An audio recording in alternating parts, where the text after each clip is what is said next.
Hi guys, my name is Chris and you're watching Wrestling Today. So let's start with the Wyatt Six. Have been on a roll since winning the WWE Tag Team titles, and now it appears the company has a huge feud planned for them.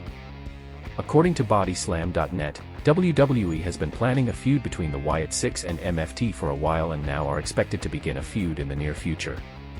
At first, there was no clear timeline for when the rivalry would begin, but it was expected to happen soon. Friday's reveal confirmed that WWE's creative team has officially started the next big faction war on SmackDown. During last week's episode of Friday Night SmackDown, WWE showed a tease of the feud when a member of the Wyatt Six was seen watching MFT. Therefore, it's now clear that the two will be feuding over the next few weeks. We will have to wait and see how WWE will book the Wyatt Six and MFT's feud in the coming weeks, as fans want proper booking that will focus on the strengths of both factions. What do you think about WWE booking a feud between the Wyatt Six and MFT on SmackDown? Roxanne Perez isn't just wearing the nickname, The Prodigy, anymore, she's owning it. In a new interview with Chris Van Vliet, the former two-time NXT Women's Champion opened up about how the title once felt like a heavy burden but now represents everything she's worked for. Perez admitted that when she first arrived in WWE, the pressure nearly overwhelmed her. She was starstruck, questioning if she truly belonged among some of wrestling's biggest stars. But after proving herself in the ring and holding championship gold twice, her confidence has shifted. She said, "I feel like I have so many pinch-me moments here in WWE and I just feel like they're never going to stop, to be honest, because it's things like this that happen and I'm just like, I feel like before I was just very starstruck when I first got here and I was just like, oh my god, this is crazy. And I still feel that way, but now it's more of a feeling of, like, yeah, I belong here. This is how it was supposed to happen. This is everything that I ever worked for." She then dove into what it's like to live under the nickname The Prodigy. There is a lot of pressure when your nickname is The Prodigy, right? It's pressure that you put on yourself now, but it's also pressure from the people you work with and also the fans. Like, they're expecting a lot from you. Over time, Perez said, "I think now it's good pressure.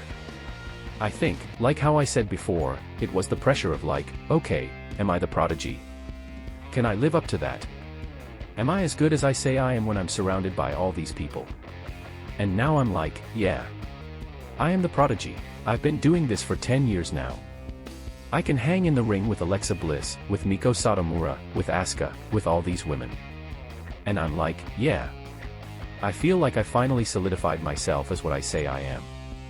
At just 23 years old, Perez has already achieved milestones that most wrestlers only dream about. Chris Jericho's future is hanging in the balance, and now we've got even more context on what could be the final major move of his career. On the latest Wrestling Observer newsletter, Dave Meltzer broke down the chatter surrounding Jericho's AEW contract expiring at the end of 2025. There has been a lot of talk regarding Chris Jericho this past week. Neither Jericho nor Tony Khan have said anything about this when asked, but not denied anything either.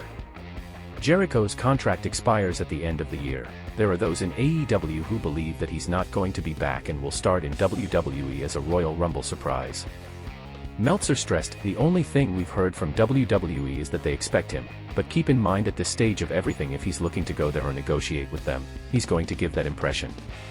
I can tell you we've heard the same about other AEW stars over the years that WWE was pretty sure they were getting, and some went and some stayed. When it comes to Jericho's age and workload," Meltzer explained, "he'll be 55 at that point and the AEW schedule of doing fewer matches is no longer the edge that it was a year or two ago, and WWE adapts and no doubt would use him for fewer dates than in the past because they don't run house shows and he can be like Punk, who rarely wrestles television matches and only for something big."